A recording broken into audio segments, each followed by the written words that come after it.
que Jesus, na verdade, está narrando uma história que era conhecida por algumas pessoas. Mas vamos ler ali. Ora, havia um homem rico e vestia-se de púrpura e de linho finíssimo, e vivia todos os dias regalada e esplendidamente. Havia também um certo mendigo chamado Lázaro, que jazia cheio de chagas à porta daquele, e desejava alimentar-se com as migalhas que caíam da mesa do rico, e os próprios cães vinham lamber-lhe as chagas. E aconteceu que o mendigo morreu e foi levado pelos anjos ao seio de Abraão. E morreu também o rico e foi sepultado. E no Hades ergueu os olhos, estando em tormentos, e viu ao longe Abraão e Lázaro no seu seio. E clamando disse: Abraão, meu pai, tem misericórdia de mim, e manda a Lázaro que molhe na água a ponta de seu dedo e me refresque a língua, porque estou atormentado nessa chama. Disse, porém, Abraão: filho, lembra de que recebeste os teus bens na tua vida, e Lázaro somente os males, e agora este é consolado, e tu atormentado. E além disso, está posto um grande abismo entre nós e vós, de sorte que os que quisessem passar daqui para vós não poderiam, nem tampouco os de lá para cá. E disse: rogo-te, pois, ó pai, que o mandes à casa de meu pai, pois eu tenho 5 irmãos, para que lhes dê testemunho, a fim de que não venham também parar ou para este lugar de tormento. Disse-lhe Abraão: eles têm Moisés e os profetas, ouçam-nos. E ele disse: não, Abraão, meu pai, mas se algum dos mortos fosse ter com eles, arrepender-se-iam. Preste atenção em mim aqui, que eu quero fazer algumas observações no texto em que lemos. Vamos trabalhar com uma visão de uma simples parábola, de uma ilustração usada por Jesus, por algo que, apesar de não ser real no contexto literal, ele tem uma mensagem a ser transmitida. Jesus quer passar algumas coisas aos seus ouvintes, e uma delas é: seja você rico ou pobre, seja você abastado ou necessitado, seja você indouto ou culto, seja você branco ou negro, seja você hétero ou homo, seja você quem for, você vai ter que se encontrar com a morte. A primeira coisa que nós vemos nessa história é que tanto o rico quanto o pobre, na narrativa de Jesus, eles morrem. Ou seja, todos nós, um dia teremos que passar por este caminho. Como disse Davi a seu filho Salomão: eu vou pelo caminho de todos os homens. Tema a Deus e seja homem. Davi está dizendo: eu estou indo para a sepultura, como todo homem vai ter que passar por lá. Então a mensagem inicial de Jesus, ela tem a ver com a morte. E a morte de quem? De todos. Todos um dia vai ter que passar por lá. É muito importante nós entendermos a colocação de Jesus quando ele fala de um mendigo e de um rico. E por favor, não fique com a impressão de que para se entrar nos céus, para se ter um encontro com Deus, você precisa ser um doente, ser um necessitado, ser um miserável. Eu queria que você tomasse muito cuidado para não utilizar um texto de forma isolada, para não se estabelecer uma tese na sua cabeça formatada por apenas um texto. Todas as vezes que alguém vier trazendo para você uma tese a respeito de um assunto, saiba que se ela é baseada em apenas um texto isolado, ela não pode ser chamada de tese, porque ela precisa de mais, de um texto para que dê base ao pensamento. Então vamos lá, vamos, pastor, mas a Bíblia também diz que é muito difícil um rico entrar no reino de Deus. Mas Jesus também disse para o jovem rico: vai, vende tudo que tens, dás aos pobres, terás um tesouro no céu, vem e me segue. Mas eu quero lembrar a você também que Jesus entra na casa de Zaqueu, que se predispõe apenas a dar a metade de seus bens, se isso lhe fosse necessário, e continuar com a outra metade. E Jesus termina o texto dizendo: hoje veio a salvação a esta casa, porque também este é filho de Abraão. Precisamos ser maduros e entendermos que não há problema nenhum em termos recursos e bens materiais. O que precisamos entender é que os bens materiais e os recursos, eles não devem nos dominar. Somos senhores de nossos bens e não escravos deles. Então, por favor, a exposição que Jesus está fazendo, já eu vou fazer um paralelo com outro texto e você vai entender. Mas o que está acontecendo aqui são dois estilos de vida diferentes. O que faz Lázaro ir para o céu, ou está no seio de Abraão, como diz o texto ali, não são suas chagas, não são suas necessidades, não é isso. O que conduz a pessoa a ter um encontro com Deus é a presença do Cristo na nossa vida, pagando uma dívida que dinheiro nenhum pode pagar, certo? Temos que entendermos isso. Quando nós vemos a exposição de um rico que vivia de forma regalada, que vivia de forma despreocupada, que vivia de forma a ignorar a necessidade de seu próximo, Jesus está usando uma base de avaliação para o presente momento, ainda no Velho Testamento. Gostaria de lembrar a você que no momento do texto, ele ainda não foi ao madeiro, ainda não morreu para pagar os nossos pecados. Então o que ele está descrevendo é uma pessoa abastada, regalada, próspera, que não se preocupa com as necessidades daqueles que estão à margem dele, próximos dele. E é isso que Jesus está dizendo. O que há no rico não é uma riqueza que o leva para o inferno, é um coração, certo? Que está distante de Deus. É isso que a história está contando. E os dois morrem. E o texto diz que e eu queria lembrar você que quem conta a história é Jesus. A ilustração é dele. Então é alguém, não é um homem comum, é alguém que conhece como ninguém o outro lado. Então na descrição ele diz: no seio de Abraão está Lázaro. No Hades está o rico. O ambiente onde o rico está não é dos mais agradáveis, ele é de tormento. E uma coisa muito interessante nesse texto é que, apesar de morto e já numa outra esfera, o rico lembra de tudo.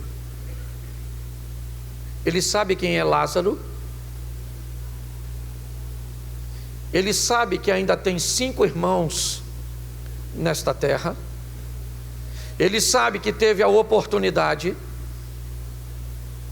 ele sabe o que precisa ser feito para não se chegar onde ele está. Segundo essa história, temos uma boa possibilidade de levar essa mente daqui para o inferno, quem for para lá. E talvez esse seja o maior tormento de quem for para lá. Lembra você chegando lá falando: o pastor falou que eu achei que era palhaçada, aquele dia que ele usou a parábola. Pensa, o tormento de você lembrar de todas as oportunidades que teve. Só que Jesus também fala do Lázaro. O Lázaro está do outro lado dessa corda, lá no seio de Abraão. E o Lázaro está preocupado com o quê? Nada, porque lá ele recebeu um novo corpo, uma nova mente. O Lázaro está lá, feliz da vida. Fazendo o quê? Não sei, só vou saber quando eu chegar lá. Pastor, nós vamos ter celular, Coca-Cola, vamos ter isso, vamos ter... Eu não sei. Eu sei que o Lázaro está lá. E o rico olhou. O rico então falou com Abraão, falou: meu pai. Se Abraão é pai dele, ele não deveria estar onde está. Ele diz: meu pai Abraão, fala para o Lázaro molhar o dedinho aí nessa... Olha que ele está vendo o Lázaro, ele está vendo a água, ele está vendo tudo, e não pode ir lá. Gente, eu vou falar uma coisa para você muito séria: não vá para o inferno não, que vocês vão me ver tomando água fresquinha lá no céu.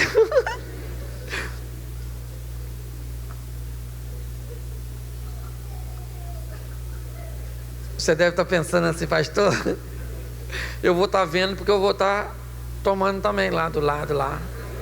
Amém?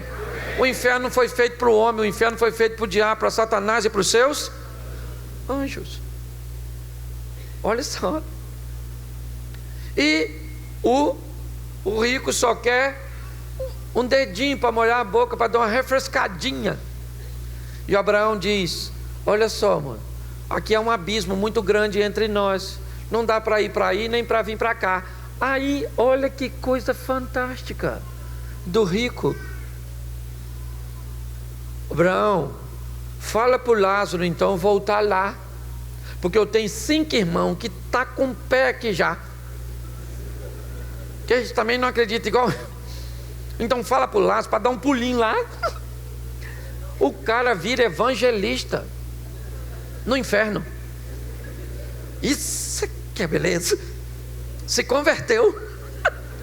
Só que não dava mais tempo. Porque se você pensa que não vai ter conversão no inferno, tu está muito enganado. O inferno é lugar de conversão. Sim, só não dá mais tempo. Mais tempo, mas vai converter. Lá no inferno você vai saber Jesus e o Senhor, e esse chifrudo, o tormentador.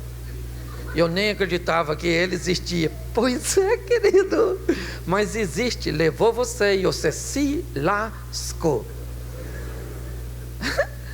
O mais legal na igreja é você botar as pessoas no inferno e ela ri. Estou brincando, logicamente. Mas escute só. Abraão disse: não, eles têm Moisés e os profetas.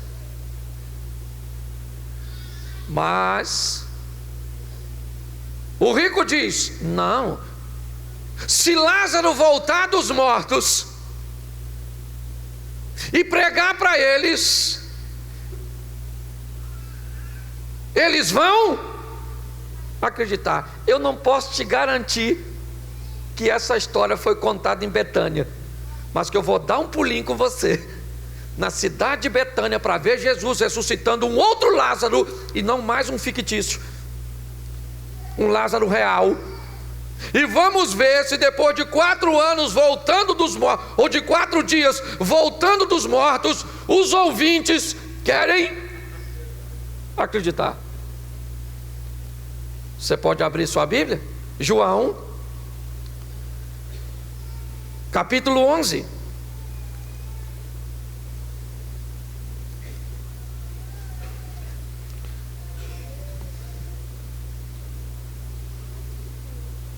Verso 17. Amém? 11, 17. Chegando, pois, Jesus achou que já havia 4 dias que estava na... Quem é que estava na sepultura há 4 dias? Lázaro. Um Lázaro real, não o Lázaro da parábola, mas o Lázaro aqui está morto, irmão de Maria e Marta, morador da cidade de Betânia. Lázaro está morto há quantos dias? Eu não sei se Jesus já está aceitando a dica do rico, na parábola que ele mesmo contou, mas esse Lázaro ele vai trazer dos mortos depois de 4 dias. E presta atenção, o texto diz que Lázaro era amigo de Jesus, porque para fazer o que Jesus fez na vida de Lázaro, tem que ser amigo. Deixar um cara ficar 4 dias no seio de Abraão, para depois chamar de volta, poxa, isso é uma falta de consideração. É ou não é? Pensa só, Lázaro está esperando Jesus vir quando? No momento que ele está doente. Jesus vem aí, olha lá, Marta, para ver se ele vem. E Marta indo lá, segura aí, Lázaro. Ele está vindo. É assim mesmo, é engarrafamento, essas coisas assim, o ex também falha. E Lázaro falando: Marta, a luz já está apagando. E Marta: põe a mão no interruptor. Não apaga não. E Jesus apareceu, sim ou não? Sim ou não? Não, Lázaro bem morreu. Pois é, Lázaro não morreu. Tá jóia. Morreu e foi para onde? Foi para onde? Isso. Apesar de ser o outro Lázaro, Jesus estava descrevendo uma coisa real. 4 dias depois, pensa Lázaro, lá no seio de Abraão. O rico disse que o Abraão estava lá. Então imagine Lázaro, essa é a minha imaginação. Os teólogos de plantão morrem, mas eu imagino Lázaro falando: e Abraão, Sara, Agar, vida movimentada sua, hein? Quando de repente uma voz lá em Betânia, perto de um sepulcro, ecoa: Lázaro! Eu imagino Lázaro: não,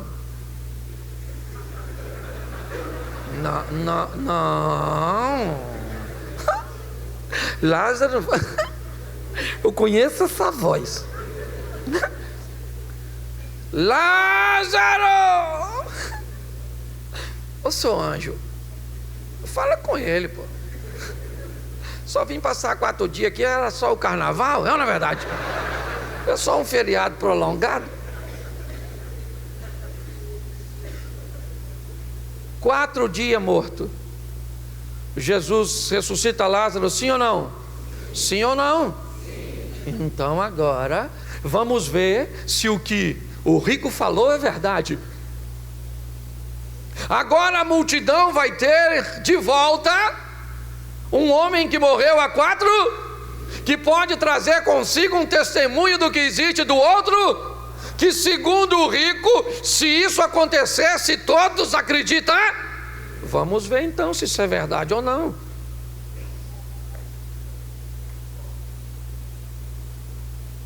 Capítulo 12 de João, verso 9. Põe aí. 12, 9.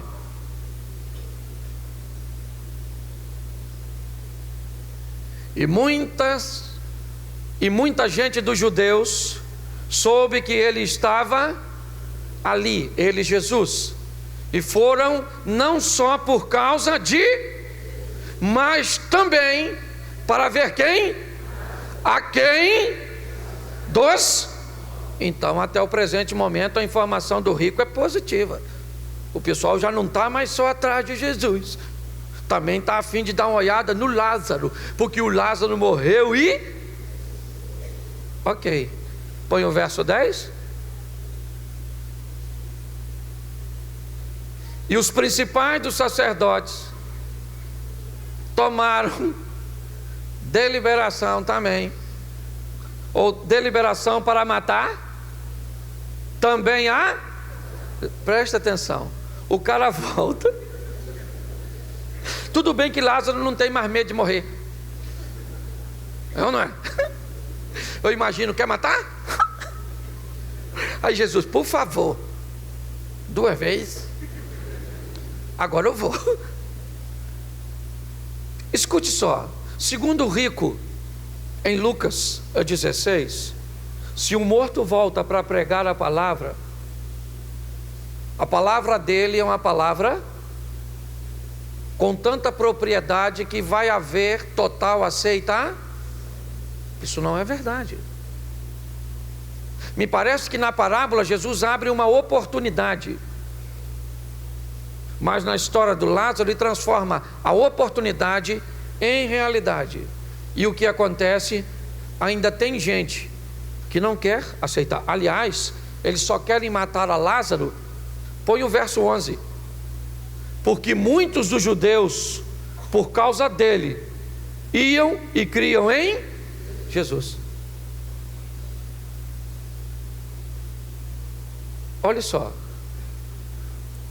o que eu quero falar com vocês nessa história para fechar essa mensagem? Que o que Deus tem feito ao longo de toda a nossa vida é estender a mim e a você a possibilidade de salvação, a possibilidade de conserto, de reorganização de nossa vida, de nossa história. Apesar de toda a vida promíscua que muitas vezes levamos ao longo de nossa história, de todas as coisas que fomos capazes de camuflar para que ninguém soubesse, e que se Satanás pudesse, faria com que isso fosse elucidado para envergonhar a nossa vida, a nossa história. E Deus, por sua misericórdia, nunca permitiu que isso acontecesse, nos oferecendo sempre uma possibilidade de reorganizarmos nossa vida, de nos reposicionarmos. Mas a verdade é que muitos creem e mudam de vida, mas tem gente que não quer mudar, que a oportunidade lhe é concedida, que uma vida com Cristo é com certeza a melhor vida que o indivíduo pode obter, uma vida de liberdade, uma vida de prazer, e muito prazer, concentrado em decisões assertivas, em posicionamentos corretos. Quando eu vejo Jesus transformar basicamente uma parábola numa realidade, para dar a oportunidade às pessoas de ouvirem que há uma vida do outro lado, de alguém que eles sepultaram, que Jesus não estava presente e que eles sabiam. Marta diz: não mexa com isso, Jesus, já está cheirando mal, meu irmão já está entrando em estágio de decomposição. Não havia sombra de dúvidas de que Lázaro estava morto, mas Cristo traz ele à vida para dar a oportunidade às pessoas de ouvirem uma realidade com o propósito de salvá-las. Eu não acredito na perda da maioria, eu não acredito. Mas para mim, como pastor, qualquer perda é perda. Qualquer margem para mim hoje se tornou muito alta. Olhar para pessoas que constroem comigo uma igreja, olhar para pessoas que eu sei que são seres humanos como eu, que têm suas demandas, suas fraquezas, suas necessidades, e eu fico me perguntando: sei que eu não vou ter essa preocupação, porque terei lá uma nova mente, um novo corpo. Pastor, por que é que o senhor fala tanto assim, com a possibilidade de o senhor estar e alguém não? Não há possibilidade de o senhor não estar. Sim, a Bíblia diz: aquele que está de pé, cuide para não cair. Mas o que eu queria que você saísse daqui hoje, primeiro dia da semana, é se perguntando: quantas oportunidades Deus já te deu? Quantas chances Deus já nos deu? Quantas chances Deus tem nos dado? O que nós vamos fazer? Vamos lá e vamos crer em Jesus? Ou vamos querer matar, destruir, aniquilar? Porque uma das piores coisas de que não ser fiel, do que não ser fiel, sabe o que é? É ver alguém sendo. Alguém já parou para você e disse assim: pastor, lá no meu trabalho, eu sou cristão. As pessoas contam suas histórias, fazem as suas coisas, expõem seus temperamentos agressivos, fazem negócios escusos, conversam de mulheres e relacionamentos extraconjugais. Eu não falo nada, pastor, eu fico na minha. E mesmo assim as pessoas não gostam de mim. Às vezes falam contra mim que eu quero ser um santarrão, mas eu não julgo eles, pastor. Você julga eles sim. Quando o seu comportamento assertivo, quando você mostra que uma bebida alcoólica não entra na sua casa, quando você mostra que depois do trabalho você vai direto para casa porque tem uma família te esperando, quando você mostra que a sua fidelidade financeira tem aberto portas para você, inevitavelmente isso traz acusação sobre as pessoas que não conseguem fazer dessa forma. E você, com essa postura, mesmo calado, você passa uma mensagem para elas. Qual mensagem é? É possível viver diferente do que você está vivendo. É possível caminhar próximo de Deus. As possibilidades, elas estão abertas. Eu tenho refletido muito sobre isso, sobre o que Deus tem feito pela minha vida, como a misericórdia de Deus tem me dado chances de poder fazer diferença na vida de pessoas, de poder ser um pai melhor, um marido melhor, um amigo melhor, um pastor melhor. É um grande desafio para todos nós, mas a oportunidade está aí lançada. E eu tenho descoberto que o importante não é simplesmente o que ouvimos, mas sim o que vamos fazer com aquilo que ouvimos. Transformar as informações em ferramentas que faça com que a nossa vida progrida de uma forma tão intensa que as pessoas possam olhar em nós e ver um Cristo vivo que mudou a história da nossa vida, do nosso casamento, da nossa casa. Nunca cobre de você um preço que você não pode pagar. Entenda que há em você fraquezas, limitações, mas que há em você a presença do Espírito Santo. Não seja tolo de achar que em apenas um recipiente está posto tudo de bom. O homem tem o sopro de Deus e o pecado. Dois ingredientes extremamente diferentes, oriundos de fontes diferentes.